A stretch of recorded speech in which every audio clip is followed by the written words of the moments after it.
All right. Thank you.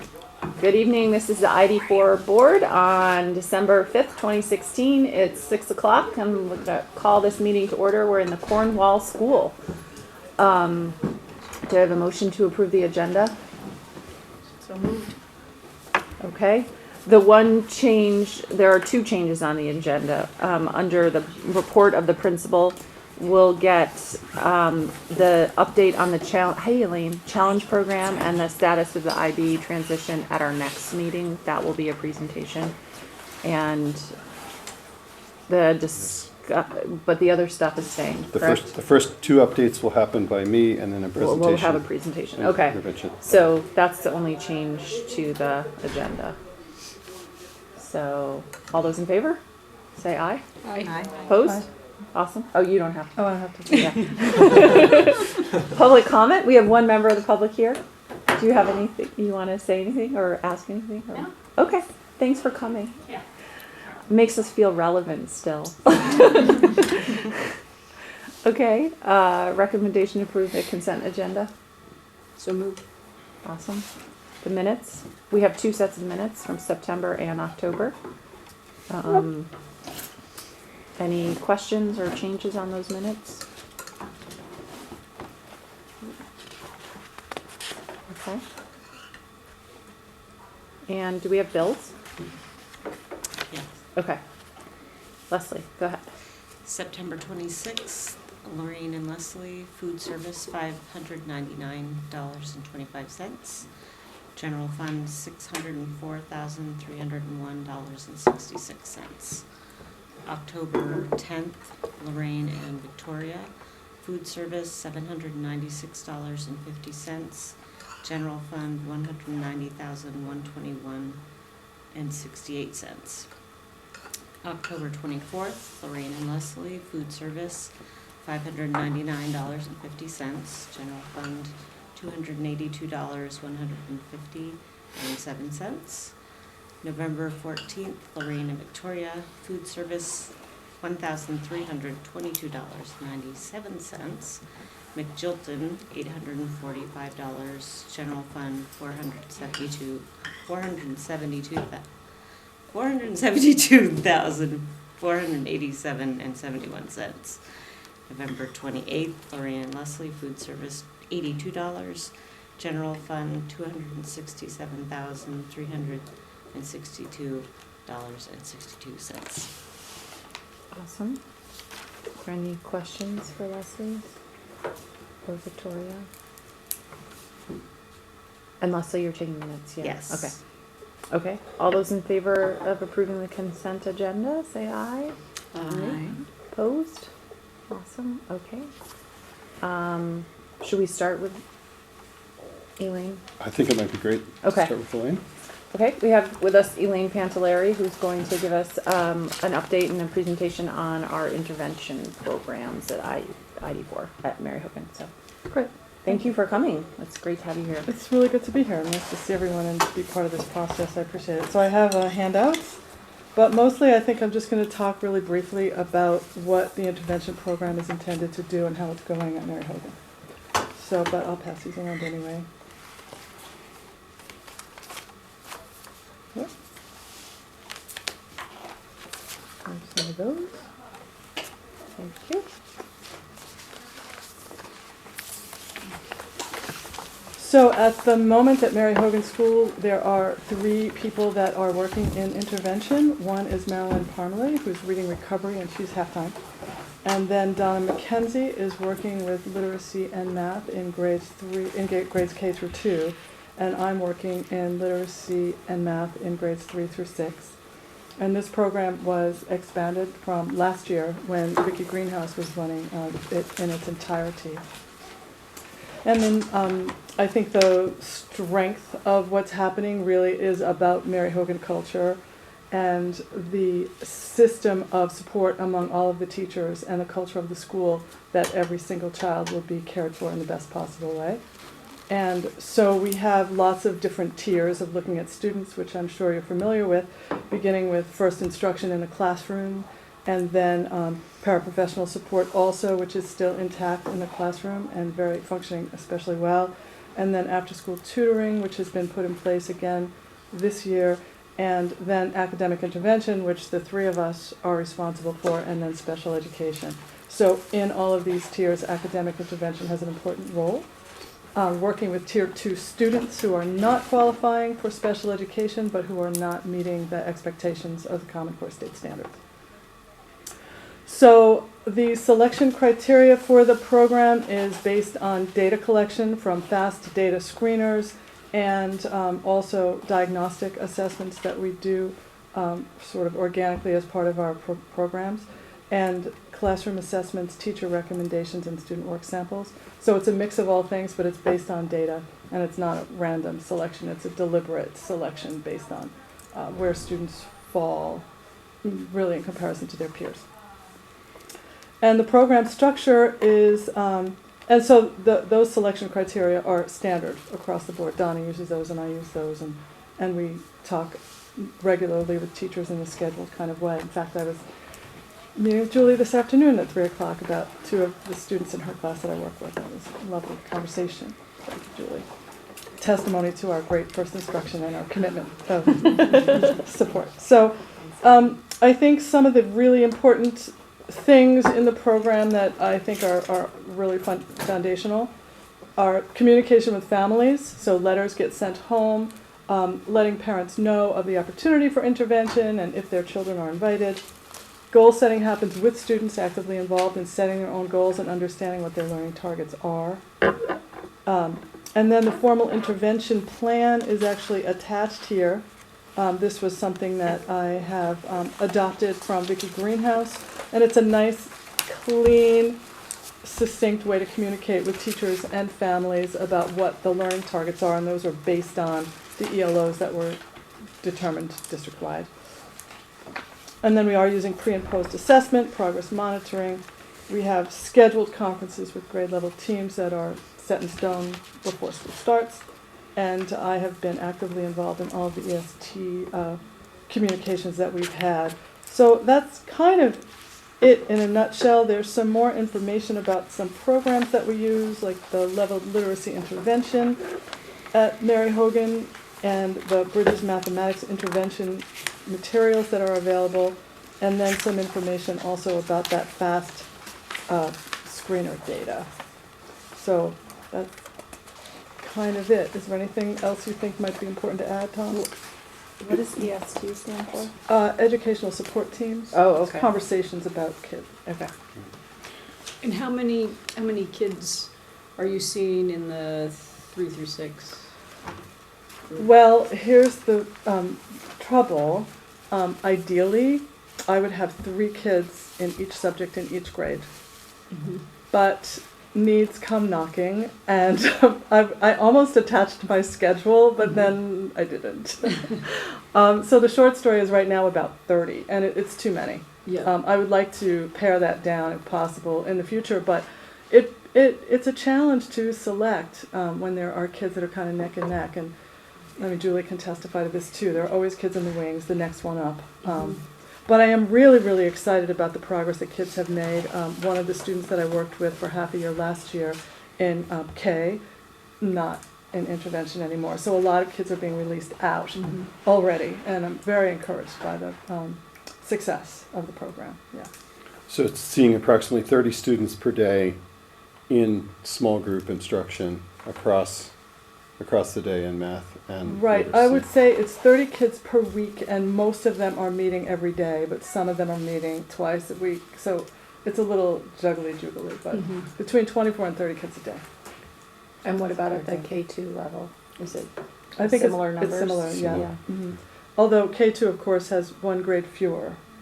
But I do know that the that targeted attention to the primary grades is so relevant, and what's happening in the kindergarten with Donna is awe-inspiring, quite honestly.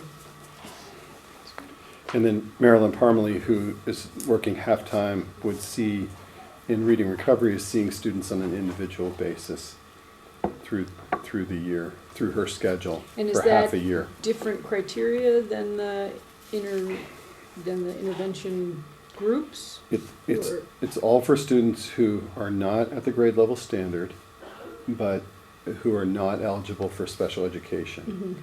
So if you thought about the tiers of instruction that we have, there's regular classroom instruction, Right. everyone's gonna get that. Then if you're not at the grade level standard based on those assessments and the selection criteria, then you might receive tier 2 intervention from one of the academic interventionists. Mhm. If a student is not making progress there, and that's going to be consultation with the teacher and the family Yeah. and the academic interventionist, then that might indicate further testing or assessment to determine if they're in fact eligible for Special. special education and an individual education plan. Right, I think one other thing that's very important is that the intervention is in addition to the regular. So if Julie was Right. teaching a math class, I wouldn't be supplanting that, I would be Right. enhancing that, yeah. So, and in a busy day where the challenge often becomes, what does a student miss in their day? Yes. Because they have to miss something, but you're gonna try and balance, where does that come from? Because we don't have them Right. not doing important stuff through all parts of their day, but we end up making a decision Mhm. here, Mhm. knowing how critical reading and mathematics will be for their ability to access curriculum moving forward Mhm. as a student in our system. Yep. And last year, so we added a position to the budget. So were you at Mary Hogan last year? I was And- at Mary Hogan since February of last year. Okay. So halfway through the year. Oh, okay. Okay, Now, that's weird. yeah. And I then, remember you. Mhm. So, being- and then you're- Donna left her classroom position to become an interventionist. Right. Okay. So because I presented a budget to you for this year that Right. had the 2.5 academic interventionists, Okay. Marilyn, Right. Donna, and Elaine. And what we had last year was, we had Marilyn Parmalee at 0.5, and Vicki Greenhouse was there 0.4, so that would have been 0.9. And then through title funds, we were able to add Elaine's position Mhm. midway through the year, about Mhm. February of last Okay. year. Do you want to talk a little bit about scheduling? You were talking about your schedule and how kids get to intervention at times that they're not coming away from other things that they're learning. So how Right, do you well, work? here's the plus side of that. Thank you for asking that, Peter, because Yeah. it's been an interesting challenge. I know it's hard. And, yeah. and at the end of the day, we want to have the best, most rounded opportunity for every child that we can offer. So the problem becomes, what has happened is, first and foremost, teachers look at their schedule and see when their specials are, so that is not affected, when their literacy and math blocks are, so that is not affected. And last year, Vicki was meeting kids, I think, 3 times a week at best. So when I designed the schedule, it was well ahead of the game, because I am the opposite of procrastinate, whatever that is. So we had a schedule set out for 5, Decrastinate. yes, something. Yeah. 5 days a week in both subjects for every grade and every classroom. So at the get-go, we were in a really, really prime time advantage. So Bridges Mathematics encourages us to have at least 3 days a week for intervention.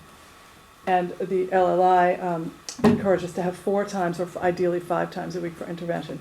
So what I find happens, for example, is I'll have a group of kids scheduled for 5 days a week, and the 5th grade group from Mrs. Shepard's class has Spanish on Monday. So I'm not going to pull them out of Spanish. I'm going to meet them 4 days a week. And then when the other group has Spanish, you see what I mean? So it's a little bit of a juggle sometimes. But Tom and I had a conversation about this, and really the question becomes, how do we respond best to every child? So maybe, there's a child who's already a second language, whose first language is Chinese, and really to add Spanish doesn't make sense, so maybe that kid does or doesn't go to Spanish. I mean, I don't really know what the answers to that are, but looking especially at thematic, global, all that IB philosophy, which I so support. How do we keep the arts, keep all those great things? Because there might be a young child in intervention who is their whole life is going to hinge and hang on that saxophone. I'm not going to take them out of their band lesson if that's what's going to jazz them up for the rest of their life. So we have to look at every kid and make these decisions. It's not easy. And that was what Tom and I finally decided, was this would be an individual case-by-case decision. And at the end of the day, I mean, intervention is my baby, but if my own flesh and blood child had a choice between art and intervention, I might not pick intervention. I might pick the art depending on my child. So there that is. But it's a juggle. I'm not going to lie to you. We had the discussion thinking that we would I know. attempt to get some, that there'd be room in that decision of when intervention would occur for student and parent voice along with the school side of things. Right. And we think that's paid some dividends. Yeah, in so terms of- far there really hasn't been any time that I've had to pull a child out of anything. It's mostly working.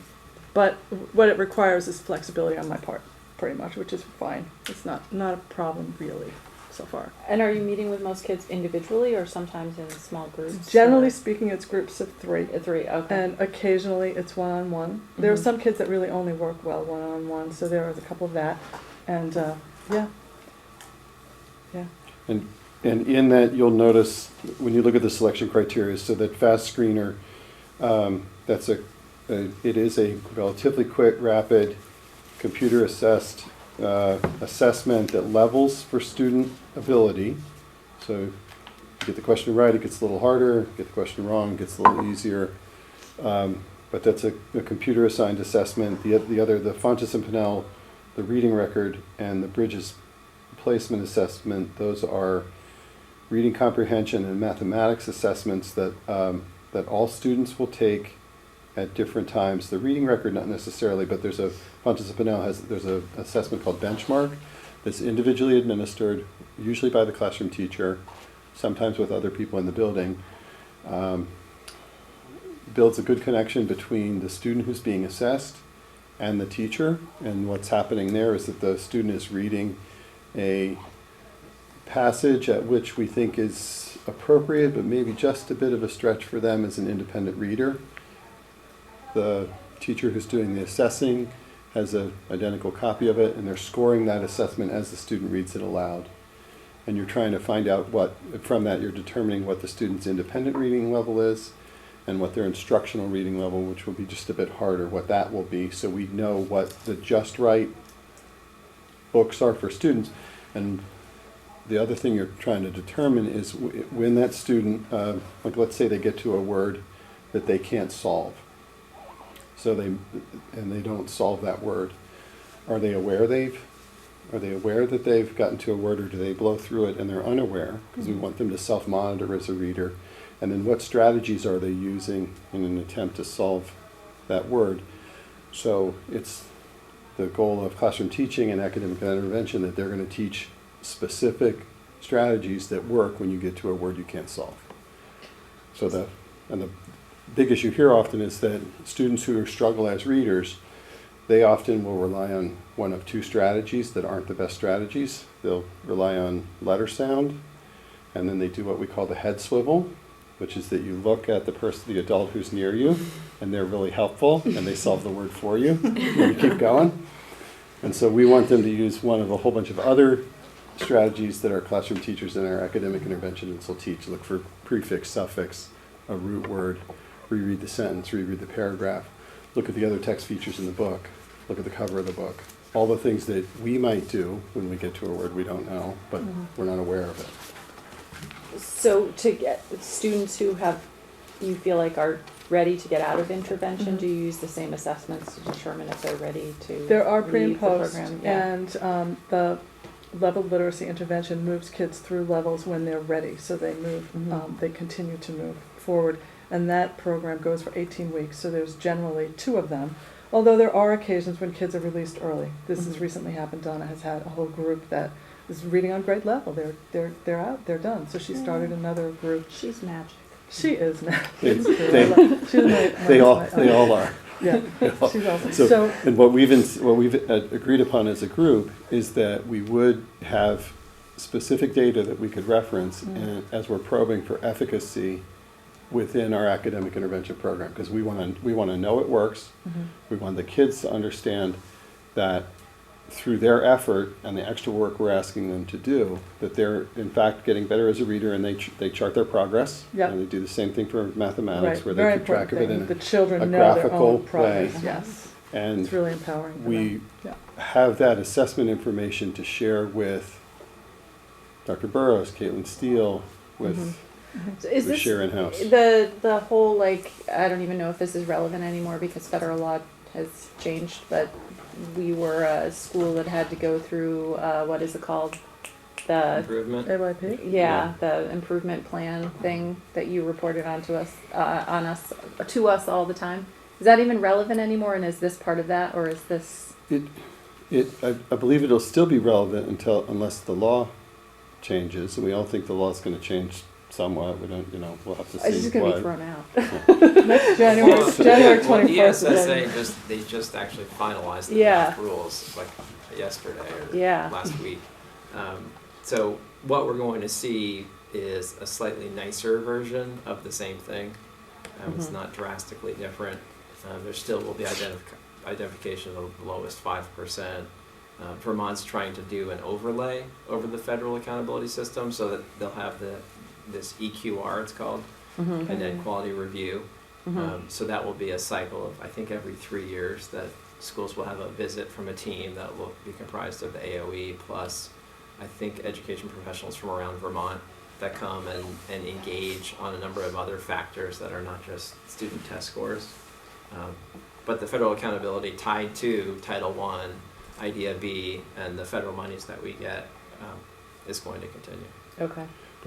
But what we wanted to make sure we were able to do is show to you, the board, and to students and parents, the efficacy of what we were asking students to do. And so just, Elaine referenced a group of students that Donna has worked with that at this point in the year, we're 58 days in or something like that, that she's brought up to, with this intervention work, is brought up to grade level work.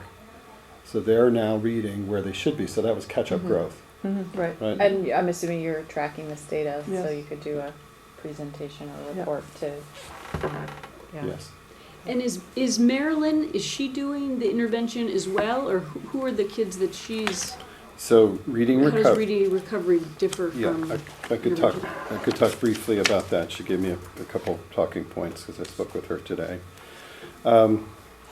It's literacy-based work. It is intensive. It's Marilyn working with one student for a 20-week period of time, and then there's another 20-week period of time. So one student in a block of time. The program provides an intensive, individualized 40-minute instructional block to the lowest achieving first grade students to bring them to benchmark for their grade. And she's seeing about a 70% success rate. Of the students who are not benchmark achievers, they are finding that those students need continued intervention, and they may need a special education assessment as well. Mhm. But that's more intensive in that it's they're both intensive. Kids are working hard in both of those places, but it's a So, but slightly she's different, ending it's a up with the different kids who are testing initially at the lowest end? Mhm. That's how it differentiates? Yes, and there's not, like, if Marilyn has kids, Donna's not working with them, so there's not a crossover. They're Right. separate groups. Yeah. So what we've tried to pull that apart so that if a student is receiving special education, they wouldn't be working with academic intervention. Right. So they've received,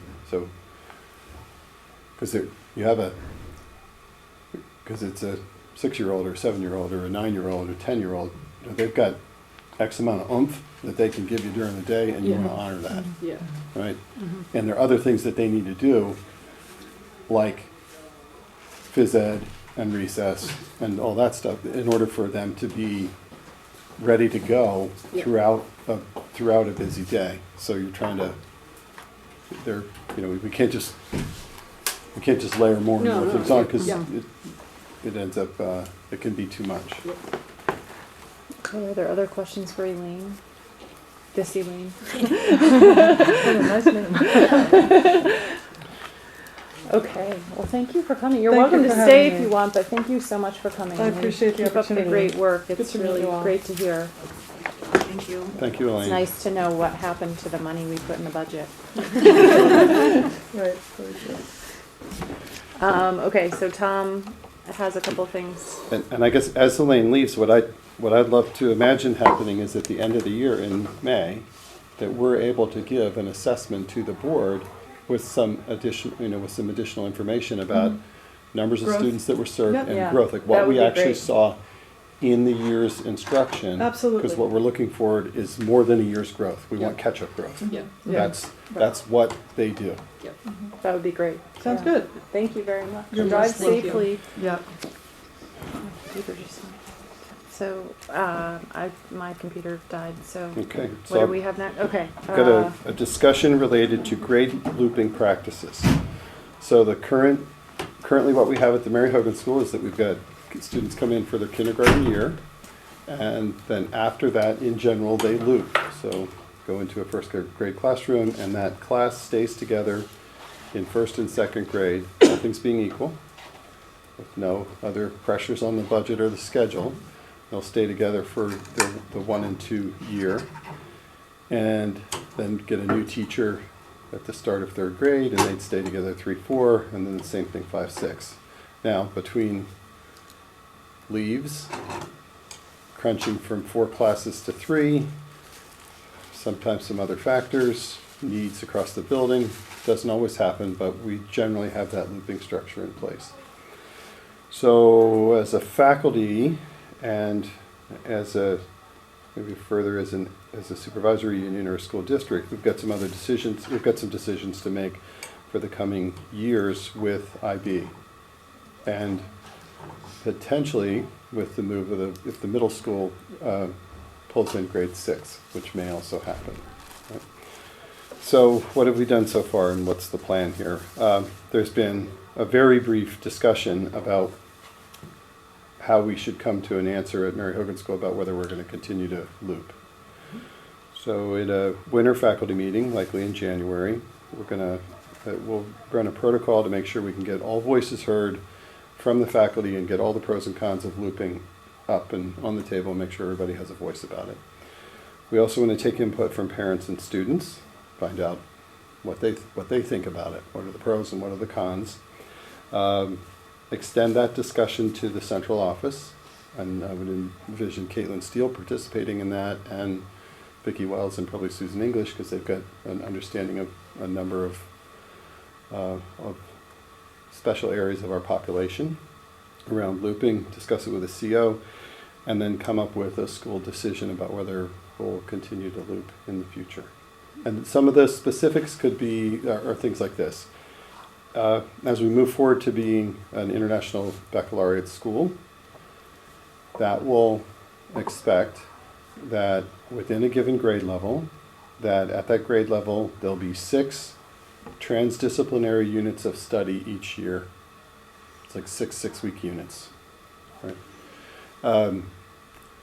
That may have some curricular implications, where it might be very challenging to ask a classroom teacher to manage 12 of those transdisciplinary units over a 2-year period. We need to get information from other IB schools about, is that a good idea, or when do they go sheet white when you mention trying to manage those 12 transdisciplinary units? I don't know the answer to that right now. There's some benefits to looping, and there's some things that maybe looping doesn't do as well, and we need to look at those and see if the benefits outweigh if the pros outweigh the cons given moving into an IB environment. We need to have that faculty discussion, make sure there's room for student and family voice in it, involve the central office, find out if there are implications as a district, and then arrive at a Right. And decision. We're how- the only ones who loop, right? Not exact, other schools, because they share Oh, right, classrooms, right, kind right. of loop, but it's Yeah. a little bit different, like there's a 3rd, 4th classroom, right. or grade But they classroom. change that from year to year depending on how many kids they have Yeah. in each Right. grade level. So it's a not- little less, ours is the one that's Right, the right. most structured in the way it works, yeah. So how do you plan to get parent and student voice? I'd say a roundtable discussion at some point with a protocol run that allows parents in small groups to give input on how looping has worked for them, And likely a survey as well for people who aren't able to participate in that. Yeah, because, Maybe yeah. the some- two, sort of the two methods that I think, like the Survey Monkey and a roundtable discussion, but not a roundtable discussion where it's the school panel who's talking in jargon, who are talking with 20 parents who, but break up, let's get to the questions. With teachers there too? I don't know. Sometimes if there's teacher voice in that discussion, it might alter what parents are Yeah. are able to share. I think sometimes the criticism I have of us is that we often talk in language that's it's heavy. It's heavy on the acronyms and Yeah. might not always be helpful for parents. And parents we might get. My thought is that we would do it just parents. And what about students? How would you get their feedback? Yeah, depending on age, you've got to ask questions that are appropriate for them about how, and lots of it's going to be about how they feel about it, but often I think they're good reporters about how school Have you ever thought about experience an goes for them. exit survey for your sixth graders or fifth graders? Just We to have- sort of say, this is what my experience at Mary Hogan has been, and doing a sort of self-assessment and also school assessment of their experience. That might be interesting. It might be. Just thought of that, but. Okay, any questions for Tom on the looping? But this issue? presumably you want to have an answer by the end of the school year. Yeah, I'd say late winter, early spring, we want to Yeah. have an answer. I So don't- all those parents out there, keep a Yeah. watch for this, because there'll be meetings and surveys, and you should, be involved with that discussion. and it doesn't, I don't think there'll be any, I don't think there's a budget implication on this. I can't envision one. Minor, if anything, is I think about supplies and other and materials of instruction, that sort of thing. But minor. Yeah. So no real budget implication. It's really a programmatic decision. But presumably kids would need to know by the end of the year who their teacher is going to be for the following year, Right. right? Right. Yeah. Yeah, we would. Or move up We'd the like that. date It's for something those we've done at purposes. Mary Hogan generally. There are lots of places where the student finds out sometime in the summer, once school's ended, who their teacher's going to be. But we try and have them go home knowing that. Right. Well, especially because we have if the looping system Yeah. is going to be Mm-hmm. disassembled, and then kids, who are in odd numbered grades right now are assuming they're going to come back to the same teacher in the fall, they'd probably need as much advance notice as possible that they're not going to, so they can change their expectations. And my straw poll thus far indicates that we have people that have strong opinions on both sides. Both sides, Yes. right? I mean, I can see that. Yeah, but I would just say whatever decision is made, the kids need to know what to Right. expect. Right. Not August 25th be told, Oh, guess what, right. you're not coming back to the same teacher you Right. thought you were Right. coming back to, Absolutely. That seemed to do more harm than Right. good. Oh, yeah. You have a lot of people in your office then. Yes. Okay, so the next discussion was about food service and lunch, and Lunch sort of where program. we're at with that, given our changes. Yes. And So here's we have Here's a what, couple minutes. Okay, great. Here's what I have. So again, Abbey Group is our food service provider. It's our second year. I pulled information from September, October, and November to look at total days of operation, total number of lunches served, and the number of free lunches, reduced lunches, paid, and adult lunches during that time period. And the helpful thing about the calendar was that in general, we had the same number of days in September and November, and one fewer day in October. So I could look for some trends, and I'll give you numbers and then some specifics about other programmatic stuff we've done. So we're up this year over last year about 870 lunches total over that 3-month period, with one fewer day of operation. So that puts us up about 1,000 lunches total, somewhere in the 15,000 lunches served this year versus 13,800 for last year over the same period. We're up in breakfast as well, somewhere around 840 additional breakfasts at this point in the year over last year. Free and reduced population has gone down. last year in September, it was running at 49, 47, and 47% September, October, November. And we're down 48, 43, and 45% through the months, September, October, and November of this year. So with fewer students with a smaller percentage of students on a free and reduced lunch, we are still seeing an increase in overall number. But That's with more students, right? and more students. So that caveat is in there. And I tried to run actual percentages, and it looks to me like if I did percents by month in terms of the total number of lunches served, we were in like 218 and 240, 250. For last year, we went to 245, 260, and 269 for the months this year. So a general uptick, but it is more students. We do have more students. That's the numbers. So the numbers look as good as they were last year. I want to highlight one particular program. So we've partnered with Bethany Yan, who's the chronic disease prevention specialist from the state in Rutland Middlebury and Middlebury College, their Center for Community Engagement, and they run a student service organization called NOM, Nutrition Outreach and Mentoring. So Bethany comes to school with Middlebury College students, and they run a taste test. And so far we've had 3: kale chips, sweet potatoes, and winter squash. And here's some things we've noted. If there are peppy, friendly Middlebury College students who come in to do taste testing with the students, Kids magically eat kale? they will magically eat kale. And they've eaten every piece of kale that we've put out since that time. So if I suggest it for them at the lunch table, where I feel like I've got good buy-in and credibility with students, they're not buying what I'm selling. But if we bring in these really cool Middlebury College kids, they all want to try kale chips or sweet potatoes or winter squash, I'll have you know. And so then they fill out a survey that's got the smiley face, the neutral face, and the sad face, and they tally them, and they get to see a graphic representation when they come back. And we've moved, every time we've put kale on the lunches, all of it is eaten now from Even without the college students there? without them. So it's just them there in the initial Yeah. period to make it look cool. That is And then miraculous. a lot of It That's is. really fun. Yeah. We're also noticing that What a on great the program. days they are there, that because the kids know a taste test is coming, and it doesn't matter whether you bring a lunch or not, or buy a school lunch, you can all participate in the taste test, but overall lunch participation goes up those days. So the kids are happy, and the college They know students in will, advance when the taste test is gonna be? right. And they'll go around with like a little cup with a spoon in it, and you get to try whatever it happened to be, that you get to try it out, and the college students will sit with them and talk with them for a bit, and it's moving veggies.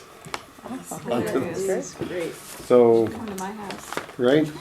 We were really excited about that.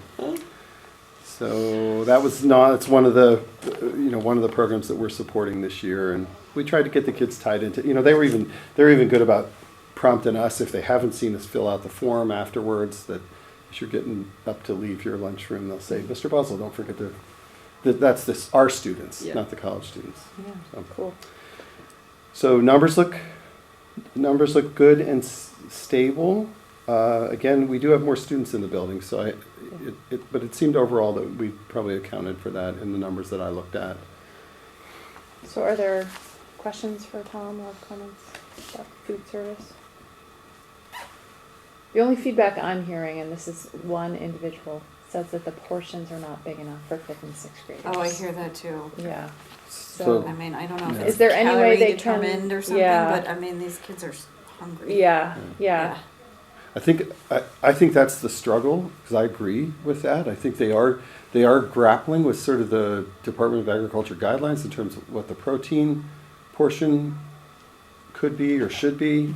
I think it needs to be a 4-ounce portion. It's the USDA thinks it can be a 2.4-ounce portion. 2.4 ounces, but can't they make it bigger? I mean, isn't 2.4 ounces the minimum? That's the minimum, So they could make it bigger. right? I mean, kids are hungry. There's not like a maximum. It's not about like reducing calories and Like, Yeah. I assumed it was a worry about childhood Yeah, that's what I obesity thought Sure. it was. and not making lunches too caloric, Mhm. but then we've got these 5th and 6th graders who are shooting up and they're Right. starving. Yeah. So, And we ask them, that's what I've said all along, is that that any guidelines that want to feed, the 100-pound high school student that gets the same food as a healthy 200-pound high school student that lives in a cold climate and the USDA doesn't see the difference in Yeah. those. So the question is, can Can they we increase ask those them to do that? amounts? Because Yeah. it just seems like, especially for 5th and 6th grade, that's where I've noticed it. And these are kids, I mean, if it's our 2 kids who are going home to healthy meals at home, imagine what it is for kids who maybe don't have healthy meals at home and need to have those extra extra food at school. So I will ask specifically, can we increase the protein portion? Yeah, it would be, yeah.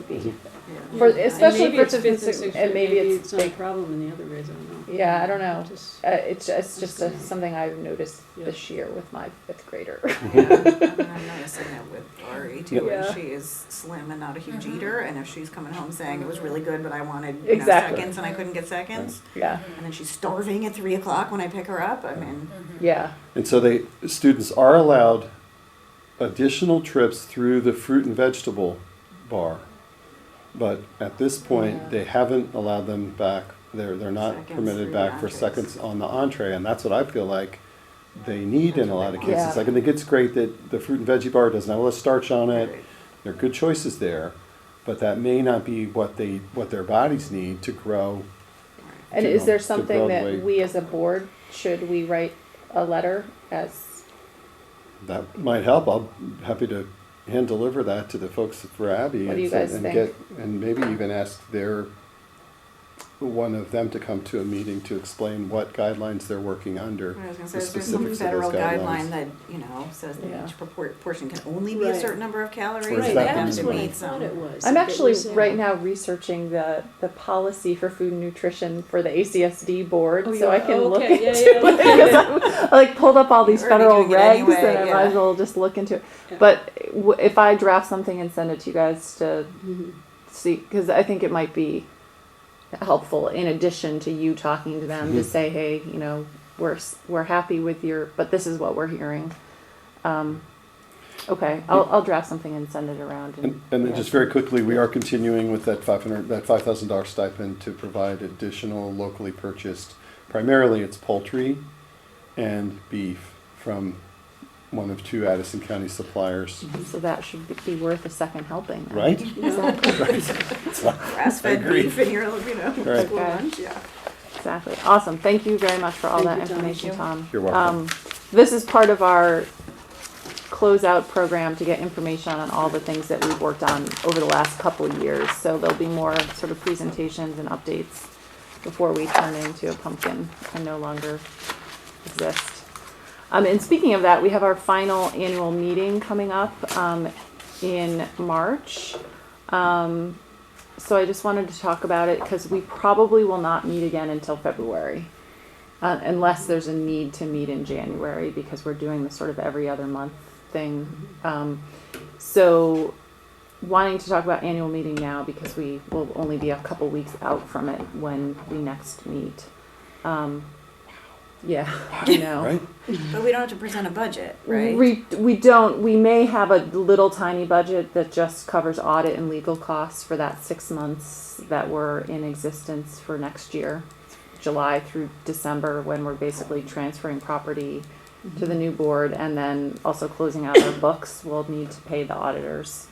So we'll probably have a little budget. I was talking to Peter and Josh about this earlier, but it's not going to be a big deal. But I personally kind of wanted some kind of closing board annual meeting as a sort of, the ID4 board has existed for like 175 years. We are the final ID4 board, and so many members of our community for, that many years have served on this board, and wanting to sort of honor our predecessors and invite them all back, those that are still around, and have a big cake and thank everybody and kind of have a little party is what I was thinking. Yeah, I think that's a good idea. Do we have a list of, So Mary Longy has a list that I've used in the past, and Yeah. she, of course, would be on that list to Yeah. invite Right, back. right. And previous principals and board members. There's so many board members that I still, I'm like, oh, you were on the ID4 board, Right, and right. and everybody talked about how meaningful it was in their life, either as a parent or whatever. So, in just looking at this calendar, the town meeting day is March 7th. So it's the latest possible date that it could be, and because of the change in our annual meeting from 2 years ago, which is, we can meet. so glad we did that. Yeah, that was great. We can meet, well, I think it's like within 3 days of annual meeting. So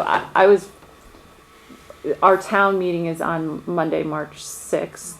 So I was kind of thinking of, say, maybe something on Saturday the 4th, like a late morning or early afternoon. I don't know. What do you guys think? Any thoughts? Yeah. I see, we have, Wait, is this for the annual meeting or for a celebratory It gathering? would be or we would do both. We would approve our $10,000 budget or whatever it ends up being, and approve the minutes from last time and do the little technical stuff. But that would take like 3 minutes, and then we would just have a party and honor people. Maybe have something. I don't know. We could do some pins, or I don't know. We could think about it, but just something just to thank everybody, including us. I mean, we've all done a lot of work in the last few years, but I'm thinking of people like Carol Eccles, who Right, gave right. decades of her life to this board. yeah. Just having something to thank her in particular, but others as well, Bonnie and people like that. So what do you think of Saturday the 4th, and what time of day is the best for that kind of thing? Yeah, do we think a Saturday or a weekday would draw more people? Does it have to be within 3 days before town meeting? Before or after, right? Or Before, Before. yeah, I think technically it has to be within 3 days. We have And you don't within want to 3 do it days. like we did last year at 6 p.m. on town meeting night and just piggyback. I mean, I mean, if we people are going could. to come on a Saturday, that's, If we invite them, if it's like we're inviting you to a party kind of thing, then people would probably come. But they might come on Monday too. I don't know. or Sunday evening. I don't know, a Saturday morning just seems unlikely to me to get people, Yeah. but I don't know. Yeah, it's hard I on don't know. weekends. Weekends are hard. Yeah. Ski I know, I know. Right? I know. Like Yeah. Sunday at 6 p.m. or something, I don't know. And then do we have an ASD meeting? ACSD on Monday, right? On the 6th? Or no? I don't know. I don't have it on my calendar yet, but we probably do have it on the Does first and ACSD have third an- Mondays, right? So but that's But our that's town that's meeting. Middlebury town meeting, so I bet we're not going to meet that night. Yeah. It Will would be- ACSD I'm have an thinking- annual meeting around town meeting day to present the budgets for? So the ACSD whole annual district? meeting, I think, is going to be. Did I put it on? Is it Tuesday the 28th? Does that sound right, Victoria? Of February? Yeah. I think it's a week before It's a week actual before. annual meeting. Very That's what good. UD3 Yeah, I has don't- done. And I think we adopted the same date. In any I'm case, not- it's I like don't the week remember. before at some time. It's not So- related to I think town. maybe Amy's right that if we did it a couple hours before town meeting day, we might get a, Wow. The one Yeah, problem with really. that is I think we should do it at the school, and Mm. town meeting is going to be at the new gym. I Yeah, kind yeah. of don't want I to would do vote it at for the new gym. gym. Yeah, yeah, yeah. Yeah, no, you're right. Would It people should be at come school. to the school though, knowing that was the night they were gonna, like, they're planning on, Well, That's that's why a I think we'd group have to that do it a different participates? night. okay. It's a lot of stuff. I was We're gonna say happy, we're happy to Sunday. host. Yeah, I figured we Yeah. would have it Yeah. at the Mary Hogan Sure. gym. It's our last meeting. We Mhm. want to Yeah. have it at the school, not Yeah, at yeah, no, I agree. yeah. And I would say Sunday night, early, but Sun- I don't know, that's just my instinct. Like a Sunday tea and cake. Mhm. Maybe. So I mean, we could have it like 4 on Or Sunday. six. That might be or- good, yeah, it might be hard at Sunday night dinner. but 'Cause yeah, we want- 3 to and- 5 or 4 to 6. And also bring kids. Yeah, so it'd be Mhm. 4. 4 to 6. Yeah, 4 to 6. 4 to 6, is that better than 3 to 5? Yeah. Okay. Gives you Is time that- to get off the mountain. I was gonna Do say. we need I know. Well, and do we need 2 hours? Well, I think we can schedule it for 2 hours, and if it peters out, then people don't have to stay the whole time, but or we could do it 4 to 5:30. How about that? So there isn't a CSD board meeting on the 6th. Yeah. There shouldn't be. It's the Middlebury Town meeting. We'll have to move it. That's what's on the calendar. Yeah, I know. We'll have to reschedule it because we have to be able to go to our town meeting. A lot of towns have town meeting the night before, right? Yeah, I think actually most towns Most do. of them do. A couple of them still have it on Tuesday morning, but. Okay, so let's plan on that. Sunday the 5th from 4 to 5:30 at Mary Hogan. Can you look into just reserving that? And we'll probably want to have childcare. Or we can just have people have their kids and have Yeah. some, cake and Most of those folks shouldn't have little ones. Unless they got great kids. well, but if Yeah. members of the community want to come and 4 to 5:30, 4 to 5:30. Sunday the 5th. Mm-hmm. month, March. March. Can I ask a logistical question? Mm-hmm. I believe, at least Victoria and I, our terms, don't they technically end at town meeting day? But this board is gonna continue another 6 months until it officially dissolves? Yeah, we were just talking about What this. happens with that? Do we have to run again for 6 months? Or do Yeah, we- technically you'll be on the ballot again. You'll have to Mhm. run again to keep your seats and do signatures and everything. And it would be helpful if you would do it just so we had a full board. We're like, I'm just done in March. Yeah, I know. It would be helpful so that we have a full board. I mean, the alternative is we have a vacancy and we can appoint you. Or you can run on town yeah, well, meeting that's and just be easier. like, I'm running for this seat, write me in, and you need 30 people to write you in. But just to be safe, it would be easier it would be easier from a board's perspective if you Yeah. ran, not easier from your perspective. I understand that. Yeah. But just so we have a full board to close out our meeting, because if we only have like 3 or 4 of us, then we're not Right. full slate. Is it just the 2 of us who are up this March? We started at the same time, right? Because you picked up the seat that, Yeah, I think you were. well, I was like Yeah, a month yeah, ahead yeah. of you, My but you position picked up started at the same time as you. Right, Yeah, yeah. right. But I don't think anybody else did, right? No, I'm not up. Mm-mm. Jason's not. You're not up. Yeah, I think it's just you two. Okay. And Elaine was just appointed, so Yeah. Okay. I think it's just you two. You have to run in anyway for the other board assuming Mhm. you're doing it. Assuming you are. So that'll be a little bit confusing. Yeah, Yeah, I we're was waiting just for two talking to different Peter things. about trying to figure I mean, this don't out. you don't think it'd be easier to just have vacancies and just be appointed because nobody else is going to run? We can do it that way. I had to run for both boards last year. My term was up last Right. year, so I was on the ballot twice. Or- Yeah. At least if you're collecting signatures, you can get them all at the same time. Yeah, 'Cause you that's have what 2 I did, yeah. petitions with you, everyone just signs twice. Yeah. Either way, it just, we do need it would be good to have a Yeah. full board just for legal purposes. No, yeah. do it. Yeah. And then we're done December 31st next year. But we will almost, this board, Right, all right, those right. current July. boards stay up and open, or stay in existence till Until December July. 31st of 2017. And then they go away. But I don't think we'll meet except for to transfer property and accept the audit. Mhm. Is really all we have to do. Okay. All right. Do we have a Thanks, date guys. for the February meeting? It would be the February. Is there a carousel meeting that month? There is, It's Um, February 6th I think it's February 6th. and February 20th. And February 20th is winter break. So we probably would Yeah, we meet probably February need that. 6th.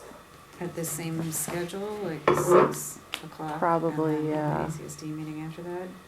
Probably. And if it's gonna be different, I'll let you guys know. Okay, anything else? All right, is there a motion to adjourn? So moved. All those in favor? Aye. Aye. All right, thank you, Virgin. Do you mind?